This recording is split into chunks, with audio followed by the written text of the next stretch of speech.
My name is Beck. I live in Halifax, Nova Scotia, Canada with my sister and service dog Thomas. I was diagnosed with dissociative identity disorder when I was 16. I am now 30 and have come a long way on my healing journey. I'm starting this video series to hopefully shed some light in the dark for other DID systems who may feel alone on their healing journeys.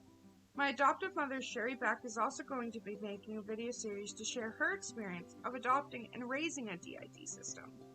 If you're interested in her perspective, please click the link provided in the description to view her videos. We are also going to do group videos to show both perspectives. As someone who is DID and my adoptive mother's perspective, you won't find this anywhere else. As a DID system, I know that my story and system may differ from other DID systems because each is unique to the individual. Please remember to take care of yourself. And if you are a DID system or have experienced trauma, please know that some of the topics discussed could be a possible trigger. It is not my intention to trigger anyone. The first thing I will discuss is why I refer to my others as parts. Personally, I don't like the word alter. It kind of makes me flinch when I hear it.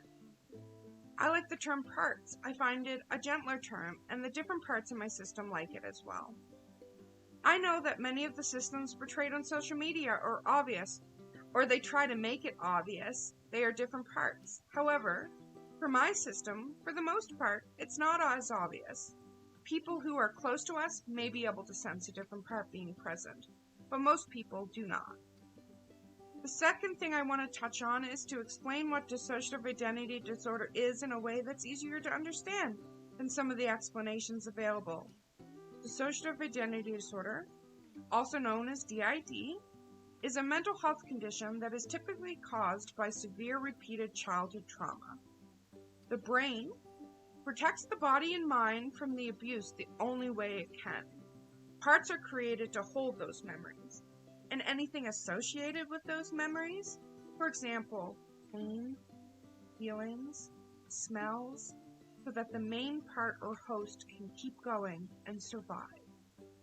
I will mention for some DID systems, the main part or host can change over time. Parts can be any age, gender.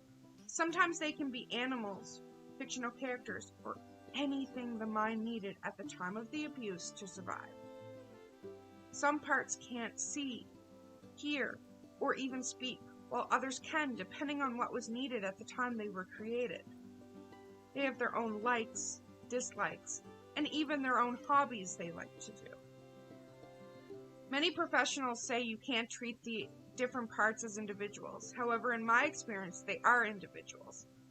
They are all part of the system, and the system should be treated as a whole, but you cannot say we are the same, because that's further from the truth. I wanted to share a little bit about my story. I thought sharing might help someone who may feel alone on their healing journey and to help you understand why I'm starting this video series. I was adopted at the age of 4. Prior to being adopted, I experienced severe repeated childhood mental, physical, and sexual abuse, which led to my dissociative identity disorder diagnosis. I started having flashbacks of prior adoption trauma after a grade 5 sexual education class. I had previously experienced flashbacks in the form of nightmares without knowing that what I was experiencing were flashbacks.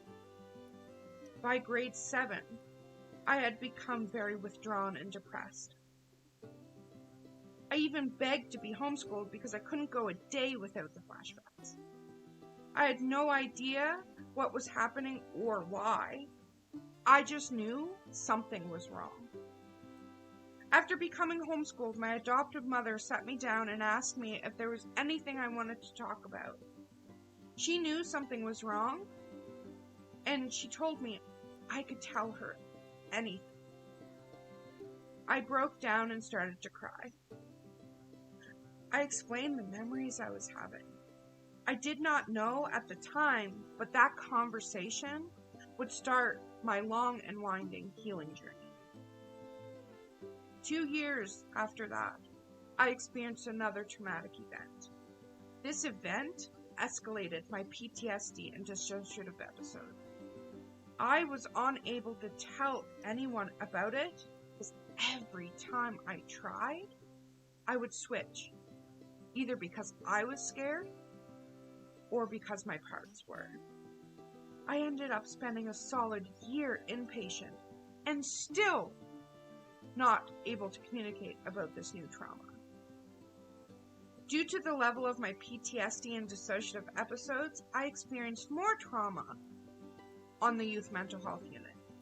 I feel this added trauma and also the fact that my diagnosis took a long time to come was due to the fact that there was a lack of understanding and education surrounding this trauma disorder.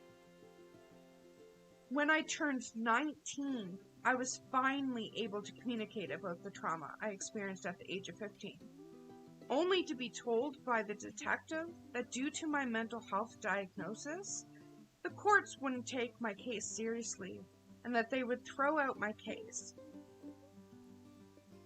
1. To my knowledge, Nova Scotia doesn't treat dissociative identity disorder. 2. In my experience, Nova Scotia won't even listen to a person with DID when they bring a trauma accusation due to the fact they may feel that the memories could be mixed up, as if a person who experienced trauma can never be traumatized again and remember it correctly. I feel they do not protect survivors when they assume things without understanding. And how could they understand when it isn't adequately taught and allow treatment following the best practice guidelines within Nova Scotia? The best practice guidelines for treating trauma and dissociation are set out by the International Society for the Study of Trauma and Dissociation. These professional guidelines are something you may want to familiarize yourself with. However, my mother Sherry Beck and I will be talking more about these guidelines in our videos. Over the course of my video series, I will dive deeper into the injustices I experience and the changes I would love to see for the Nova Scotia mental health system, justice system, and so much more. I know what it feels like to feel alone. However, I was never really alone with my parts, was I? Finding other people who were like me and learning I wasn't the only one to experience the things I did helped me more than I can express. And if I can be that person for someone else, it will mean the world to me. I also want to share the tools and resources that helped me along the way and anything else that might help.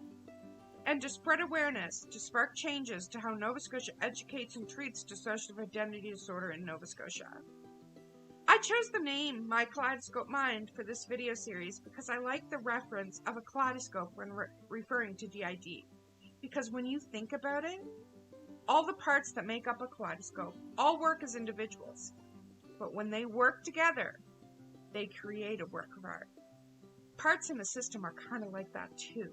They can function as individuals, but when they work together, it is better all around for the system. When parts of a system are out of sync, it makes living everyday life harder to manage. Thank you for watching this video. Like and subscribe to come along this journey with My Kaleidoscope Mind.